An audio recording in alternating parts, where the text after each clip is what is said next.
আসসালামু আলাইকুম সবাইকে। বাধ্য বিয়ে গল্পের 34 নম্বর পার্ট। তো বেশি কথা না বলে চলুন গল্প শুরু করা যাক। সাইমন বলল, এই পিচ্চি দাঁড়াও। সাইমনের গম্ভীর গলা শুনে থেমে গেল নাফিসার কদম। সাইমন রায়হানের দিকে তাকিয়ে বলল, তুই আগে নিচে যা, আমি আসছি। রায়হান মাথা নেড়ে নিচে নামতে শুরু করলো। যাওয়ার সময় হালকা মুচকি হাসি দিল নাফিসার দিকে। জবাবে নাফিসাও এক ফোঁটা মিষ্টি হাসি ফিরিয়ে দিল। সাইমন নাফিসাকে ডাকলো, তারপর বলল, এদিকে আসো। নাফিসা সাইমনের দিকে এগোলো না, বরং উল্টো পাশে ঘুরে হাঁটতে শুরু করলো। অভিমানী মনের জেদ মাথা নাড়তে দিল না। সাইমন ওর দিকে তাকিয়ে বিরক্তিতে কপাল কুচকালো, তারপর দ্রুত পা বাড়িয়ে গিয়ে ওর হাত ধরে টেনে নিজের কাছে টেনে নিল।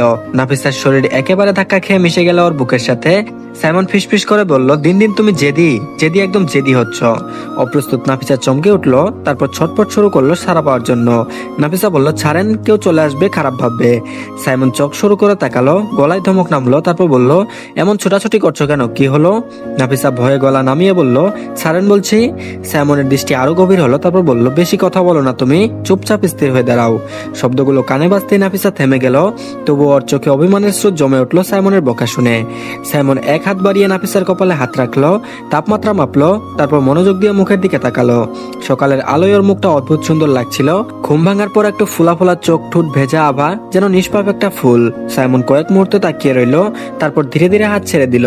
ছাড়া পেয়ে নাফিসা জোরে জোরে শ্বাস নিল। সাইমন একদম শান্ত স্বরে বলল, আমার জন্য এক কাপ কফি বানিয়ে স্টাডি রুমে নিয়ে এসো। কথাটা শুনে ফট করে মুখ ফসকে বেরিয়ে গেল নাফিসা, পারবো না। সাইমন ভ্রু তুললো, তারপর বলল, কি বললে? নাফিসা হকচকিয়ে গেল, কিছু না বলে ছুট দিল সিঁড়ির দিকে। সাইমন ওর দিকে তাকিয়ে রইল কিছুক্ষণ। ঠোঁটের কোনো অদৃশ্য এক মৃদু হাসি দেখা গেল, চোখে একরাশ রহস্য। তারপর নিজেও গম্ভীর মুখে স্টাডি রুমের দিকে হাঁটা দিল। স্টাডি রুমে নিস্তব্ধ নীরবতা। মাহবুব রশিদ আর মঈন রশিদ পাশাপাশি বসে আছেন। সামনে চেয়ারে বসে আছে সাইমন, হাতে খোলা বই, চোখ বইয়ের দিকে দৃষ্টিবদ্ধ। পাশে দাঁড়িয়ে আছে রায়হান, মাথা নিচু করে নিজের ভেতরে ডুবে গেছে সে। অনেকক্ষণ নীরবতা চলার পর মাহবুব রশিদ বিরক্ত হয়ে উঠলেন, তারপর বললেন, এভাবে ডেকে এনে চুপচাপ বসিয়ে রাখার মানে কি? আমার বাইরে যেতে হবে, ইম্পর্টেন্ট মিটিং আছে। সাইমন ধীরে ধীরে বই থেকে চোখ তুলে বাবার দিকে তাকালো, ঠান্ডা কিন্তু দৃঢ় স্বরে বলল, আজকের মিটিং ক্যান্সেল করে দেন, বাড়ির বড় মেয়ের বিয়ে বলে কথা। এই কথায় বিস্ময়ে চোখ বড় হয়ে গেল মাহবুব রশিদ আর মঈন রশিদের। তারপর বলল, কি আজে বাজে কথা বলছো, মাথা ঠিক আছে তোমার? ক্ষুব্ধ স্বরে বলে উঠলেন মাহবুব রশিদ। মঈন রশিদ বিস্ময়ে বললেন, সাইমন, বাড়ির বড় মেয়ে মানে রুহি, রুহির বিয়ে আবার কোথা থেকে এলো আজকে? কিন্তু সাইমন আর কিছু বলল না, দৃষ্টি ঘুরিয়ে নীরবে তাকালো রায়হানের দিকে। রায়হান মাথা নিচু করে দাঁড়িয়ে আছে, বুক ওঠানামা করছে, বারবার ঢুক গিলছে। সাইমন এবার কড়া স্বরে বলল, চুপ করে আছিস কেন? তোকে কথা বলতে বলেছি, বল। রায়হান কাপা কাপা গলায় মাথা উঁচু করলো, গলায় ঢুক গিলে বলল, বড় মামু, ছোট মামু, আমি রুহিকে ভালোবাসি, আমি ওকে বিয়ে করতে চাই, রুহিও আমাকে ভালোবাসে, প্লিজ না বলবে না? আর কিছু চাইবো না কখনো, শুধু রুহিকে আমার হাতে তুলে দাও। বলতে বলতে রায়হানের চোখে টলমল করে উঠলো, মনে হচ্ছে যে কোনো মুহূর্তে অশ্রু ঝরে পড়বে। ঘরটা আবারও নিস্তব্ধ। মাহবুব রশিদ স্থির মুখে বসে রইলেন, তার মুখ থেকে কোনো ভাব প্রকাশ পেল না। মঈন রশিদ বিস্ময়ে তাকিয়ে থেকে বললেন, এসব কবে থেকে চলছে? আজ হঠাৎ এসব বলছিস কেন? রুহির বিয়ে যদি না ভাঙতো তাহলে কি করতিস, আগে কেন বলিসনি? রায়হান মাথা নিচু করে উত্তর দিল, বড় মামু একজনকে কথা দিয়ে ফেলেছিল, মামুর কথা খেলাফ হবে বলে কিছু বলতে পারেনি। মঈন রশিদ নিশ্চুপ হয়ে গেলেন, বুকের ভেতর অস্বস্তি কষ্ট অনুভব করলো। মনে হলো তিনি তো কখনো মেয়েকে জিজ্ঞেসই করেননি সে কাউকে ভালোবাসে কিনা, সে এই বিয়েতে রাজি কিনা। বাবা হিসেবে তিনি হলেন ব্যর্থ। এবার মাহবুব রশিদ গলা খাকারি দিল, তারপর বলল, আজ পর্যন্ত তোমাদের ইচ্ছার বাইরে তোমাদের উপর কিছু চাপিয়ে দিয়েছি? আশেপাশে তাকালেই তো প্রমাণ পাবে। বলে একবার সাইমনের দিকে তাকালেন, তারপর বললেন, আমাকে একবার বলতে পারতে, এতটাও খারাপ ভেবো না আমাকে। আমার কথার খেলাপ হবে বলে কখনো তোমাদের উপর এমন কিছু চাপিয়ে দিব? আমার কথার উপর ভরসাই করে দেখতেই পারতে। রায়হান কাতর চোখে বড় মামার দিকে তাকিয়ে বলল, বড় মামু প্লিজ এভাবে বলো না, ছোট থেকে তুমি আমাদের আগলে রেখেছো, আমাদের সব ইচ্ছে তুমি পূরণ করেছো। মাহবুব রশিদ কোনো উত্তর দিলেন না।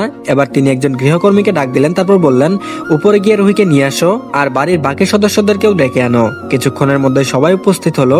ঘরে চাপা গুঞ্জন, কিন্তু কেউ কিছু জানে না। সাবিহ খালিদ বিস্ময়ে তাকালেন ছেলের দিকে। রায়হান তো তাকে বলেছিল ঢাকায় এখন আর আসবে না, কয়েকদিন পর নাকি আসবে, তার নাকি অনেক কাজ আছে। রুহির এঙ্গেজমেন্টেও তো আসেনি এত বলার পর, হঠাৎ সকালে কিভাবে এলো এখানে? রুহি ঘরে ঢুকলো, প্রথমে চোখ পড়ে গেল রায়হানের দিকে। কতদিন পর এই মানুষটিকে সামনে দেখলো, বুক ভরে গেল আবেগে, আবার অভিমানেও। মাহবুব রশিদ সবাইকে বসতে বললেন, তারপর রুহিকে ইশারা করলেন পাশে বসতে। রুহি ভদ্রমেয়ের মতো গিয়ে বসলো বড় আব্বুর পাশে। তিনি রুহির মাথায় স্নেহের হাত বুলিয়ে দিয়ে বললেন, তুমি রায়হানকে ভালোবাসো? নির্দ্বিধায় বলতে পারো আমাদের ভুল হয়েছিল, আমাদের তোমাকে কিছু না জিজ্ঞেস করে বিয়ে ঠিক করেছিলাম। এখন সুযোগ এসেছে, তুমি যা চাও তাই হবে, কেউ তোমাকে ফোর্স করবে না। রুহির চোখ ভিজে গেল, কান্না ভেজা কণ্ঠে বলল, বড় আব্বু, আমি রায়হান ভাই ছাড়া আর কাউকে বিয়ে করতে পারবো না, আমি রায়হান ভাইকে ভালোবাসি।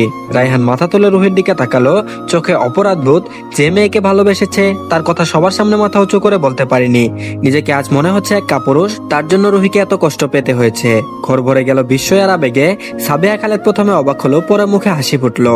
ইমা বেগমও চোখ মুছলেন, মনে মনে কৃতজ্ঞ হলেন আল্লাহর কাছে। ভালোই হয়েছে বিয়েটা ভেঙে গেছে আগেই, না হলে সারা জীবন মেয়ের মুখের দিকে তাকাতে পারতেন না। মা হয়ে মেয়ের কথা বুঝতে পারেননি তিনি। মাহবুব রশিদ দৃঢ় কণ্ঠে ঘোষণা করলেন, সবাই প্রস্তুতি নাও, আজই কাবিন হবে, পরবর্তীতে বড় অনুষ্ঠান করা হবে। সাবিহা, তোর কোনো সমস্যা থাকলে বলতে পারিস এখনই। শেষের কথা সাবিহা খালেদের দিকে তাকিয়ে তিনি বললেন। আর সাবিহা খালেদের সাথে সাথে বলে উঠলেন, কি যে বলো ভাইয়া, তুমি আমাদের জন্য সবসময় সঠিক সিদ্ধান্তই নেবে। আর ওরা দুজন একে অপরকে যখন পছন্দ করে, এর ভিতর আমাদের তো কোনো কথাই বলার নেই। মাহবুব রশিদ সাবিহা খালেদের কথা শুনে মনে হয় সন্তুষ্ট হলেন। তিনি আবারও রুহির মাথায় স্নেহের হাত রেখে সান্ত্বনা দিলেন, তারপর দৃঢ় পদক্ষেপে উঠে গেলেন ঘর থেকে। মহেন রশিদ ধীরে ধীরে মেয়ের দিকে এগিয়ে এলেন, তার চোখে তখন হাজারো অনুশোচনা, বুকের ভেতর জমে থাকা অপরাধ বোধ। কাছে গিয়ে তিনি মেয়ের মাথায় আলতো করে হাত রাখতেই রুহি আর নিজেকে ধরে রাখতে পারলো না। হঠাৎ হু হু শব্দ করে কেঁদে উঠলো, বাবার বুকে ঝাঁপিয়ে পড়লো। বুক ভরে উঠলো জমে থাকা অভিমান, কষ্ট আর ভালোবাসাই। মেয়েকে বুকের ভেতর শক্ত করে জড়িয়ে ধরে মহেন রশিদের গলাও ভারী হয়ে গেল। কাপা কণ্ঠে বললেন, বাবাকে ক্ষমা করে দিও প্রিন্সেস, বাবা তোমার মনের কথা বুঝতে পারেনি, তোমাকে কিছু জিজ্ঞেস না করে এত বড় একটা সিদ্ধান্ত নিয়ে ফেলেছিলাম, বাবা হিসেবে আমি ব্যর্থ হয়েছি। রুহি আবারও জোরে বাবাকে আঁকড়ে ধরলো, যেন দীর্ঘদিনের চাপা কষ্ট বাবার বুকের ভেতর উজাড় করে দিতে চাইছে। ইমা বেগমও এগিয়ে এলেন, মেয়ের মাথায় স্নেহ ভরা হাত বুলিয়ে দিয়ে পাশে বসলেন। তার চোখে তখন অশ্রু, কণ্ঠে অপরাধ বোধ। তিনিও বললেন, আমাকেও ক্ষমা করে দিস মা, আমি মা হয়েও তোর মনের কথা বুঝতে পারিনি, তোকে একবারও জিজ্ঞেস করিনি তুই আসলে কি চাস। রুহি ভেজা চোখে মায়ের হাত চেপে ধরলো। রিশা আর রাহিল দৌড়ে গিয়ে রুহি, মহেন রশিদ আর ইমা বেগমকে জড়িয়ে ধরলো। তাদের ছোট্ট ভালোবাসায় চারপাশের আবহাওয়া আরো নরম, আরো আবেগময় হয়ে উঠলো। সাইফান ধীর পায়ে রায়হানের পাশে এসে দাঁড়িয়ে কাঁধে হাত রাখলো, তারপর বলল, এ ভাই, জেনে শুনে এরকম খবরার চন্ডিকে নিজের কাঁধে চাপাচ্ছিস কেন? তোলে তোলে সবাই প্রেম করে ঝটকা মেরে দিচ্ছে, আর আমি সারা জীবন মেয়েদের ইগনোর করে গেলাম বলে আমার তো কিছুই হলো না। শেষের লাইনটা সাইফান এমন হতাশ ভঙ্গিতে বলল।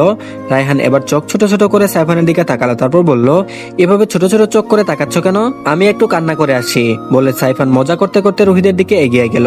মুহূর্তেই ঝাঁপিয়ে পড়ে ওদের সবাইকে জড়িয়ে ধরলো, তারপর শয়তানি করে হাউমাউ করে কান্না শুরু করলো। ওর এই ভণ্ড কান্না দেখে সকলে হেসে ফেললো। কান্নার ভেতরেও রুহির ঠোঁটে এক চিলতে হাসি ফুটে উঠল।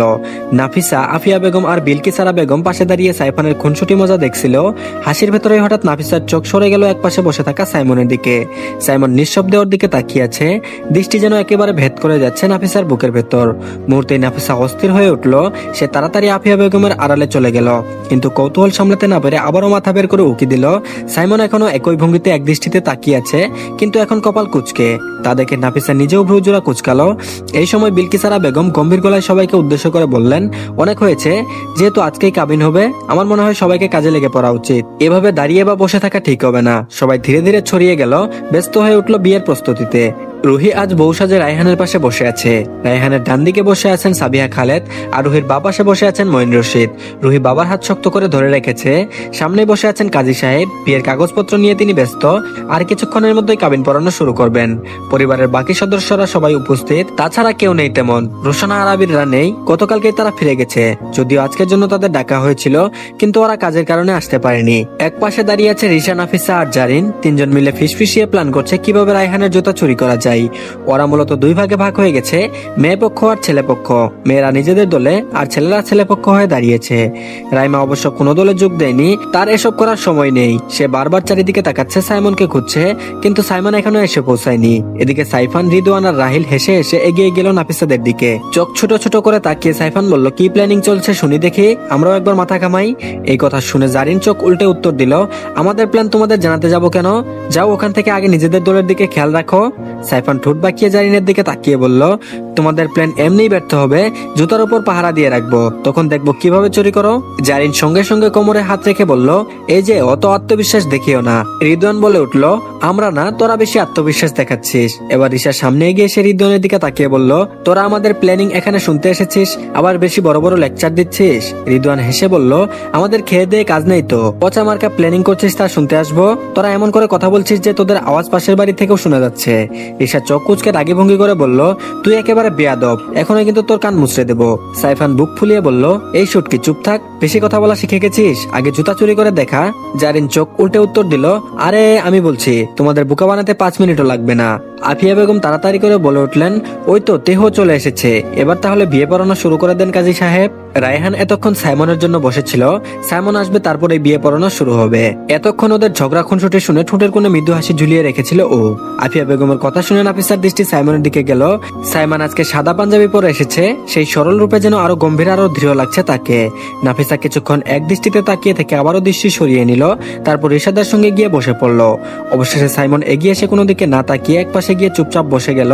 দৃঢ় কণ্ঠে মাহবুব রশিদ বললেন, কাজী সাহেব শুরু করুন। কাজী সাহেব হাতে কাগজ নিয়ে এগিয়ে এলেন। নিস্তব্ধ পরিবেশে শুরু হলো কাবিন পড়ানো। উপস্থিত সবার দৃষ্টি আবদ্ধ হলো রুহি আর রায়হানের দিকে। রুহি লজ্জা কাঁপুনি আর অশ্রু ভেজা কণ্ঠে কবুল বলার আগে একটু সময় নিল। অন্যদিকে রায়হান দ্বিধা না করে দৃঢ় কণ্ঠেই তাড়াতাড়ি কবুল বলে দিল। মুহূর্তেই সবার বুক থেকে স্বস্তির নিঃশ্বাস বেরিয়ে এলো। ধন্যবাদ সবাইকে, আজকের পার্টটি এই পর্যন্তই। আশা করছি ভালো লেগেছে। পরবর্তী পার্ট দিলে অবশ্যই কমেন্ট বক্সে লিংক পেয়ে যাবেন। তো সবাই প্লিজ আমাদের চ্যানেলটিকে সাবস্ক্রাইব করে রাখুন।